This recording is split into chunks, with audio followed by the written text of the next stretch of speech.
Kisah ini pun terjadi di Palembang. Seorang calon suami menghabisi calon istrinya sendiri. Mengaku kaya namun ternyata tak punya uang untuk persiapan pernikahan. Berniat menjadi menalu namun tak bisa hingga jadi masalah menghabisi pacar sendiri. Di tanggal 11 Mei 2017 di Sukatani, Palembang, di dekat sungai, ditemukan seorang wanita sudah tak bernyawa dengan kondisi yang sangat tragis. Langsung saja orang yang menemukannya lapor polisi dan tak lama pihak kepolisian datang usai mendapatkan laporan. Pihak kepolisian pun langsung olah TKP menyelidiki kasus ini. Korban wanita tersebut menggunakan baju putih dan jaket biru. Di dekat korban sendiri ditemukan ransel dengan isi baju. Menurut pihak yang berwajib diperkirakan korban sudah mengembuskan napas terakhirnya 3 hari lalu. Jasad tak lama langsung dibawa ke rumah sakit Palembang untuk diotopsi dan identifikasi korban. Tepatnya di tanggal 15 Mei 2017, kasus ini pun viral di sosial media sehingga ada seorang lelaki datang ke rumah sakit mengaku sebagai keluarga pamangan korban dan yakin jasad wanita tersebut adalah keluarganya. Menurut orang yang mengaku paman korban terakhir menghubungi keluarga di tanggal 7 Mei 2017. Saat itu korban meminta keluarga lainnya untuk menjemput di Bandara Adi Sucipto dengan tunangannya jam 10 pagi. Namun saat keluarga menjemput tak ada siapapun terlihat di bandara. Saat cek ke bandara ternyata tak ada data penumpang dan yakin korban dengan tunangannya tak meninggalkan Palembang. Meski orang tersebut yakin kalau ini adalah keluarganya, namun tetap pihak yang berwajib melakukan tes DNA agar semuanya jelas. Didampingi keluarga lainnya usai melakukan tes DNA ternyata hasilnya positif. Korban tersebut adalah keluarga mereka. Korban tersebut bernama Katarina Widiawati, berusia 30 tahun. Keluarga pun histeris mengetahui ini positif keluarganya. Langsung bertanya-tanya di mana tunangan Katarina yang akan ke Jogja bersama. Katarina sendiri dikenal sebagai gadis yang baik, anggun, tak banyak masalah dan pintar. Bahkan semuanya yakin kalau Katarina tak pernah punya musuh. Sempat berkuliah di UGM Yogyakarta, Katarina sendiri kini bekerja di salah satu perusahaan di Palembang. Berbeda dengan Katarina yang baik, ramah dan tak punya musuh, bahkan Katarina disukai banyak orang, tunangan Katarina. Menurut dari sahabat-sahabat Katarina, tunangan Katarina yaitu Asworo disebutkan tak ramah, dingin dan juga tertutup. Tak hanya sahabat dari korban, keluarga pun yakin kalau pelakunya adalah Asworo, mengingat usai dari kejadian ini Asworo tak bisa dihubungi dan menghilang. Pihak dari keluarga pun langsung membicarakan ini kepada pihak yang berwajib mengenai kecurigaannya kepada Asworo, tunangan dari Katarina.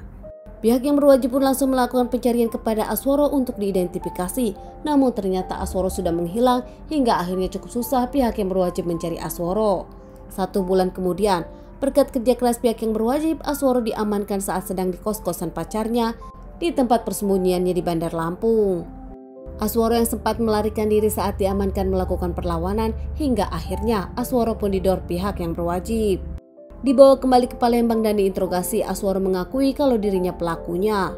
Motifnya sendiri, Asworo mengaku dirinya kesal usai cekcok dengan Katarina.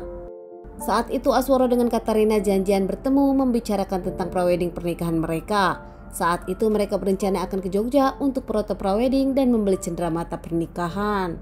Katarina dijemput Asworo dengan mobil hitam, mereka pun packing. Di awal mereka penuh tawa bahagia menjelang pernikahan. Namun nampaknya tak lama saat itu Asworo bertanya kepada Katarina tentang uang pernikahan. Korban Katarina pun mengaku hanya punya uang 500.000 dan dirinya tahu kalau Asworo bagian membayar semuanya. Pelaku Asworo pun kaget karena ternyata Katarina hanya punya uang 500.000. Sementara dari awal pelaku berharap Katarina lah yang membayar semua pernikahan mereka. Keduanya cekcok masalah keuangan menjelang pernikahan. Tak ada solusi, mereka pun akhirnya menunda terbang ke Jogja. Akhirnya tak lama Katarina mencari hotel, namun Asworo tak tinggal di hotel tersebut, memilih pulang ke mes tempat kerjanya. Keesokan harinya Asworo kembali menjemput dan di perjalanan Asworo marah karena ternyata Katarina lupa memesan tiket penerbangan.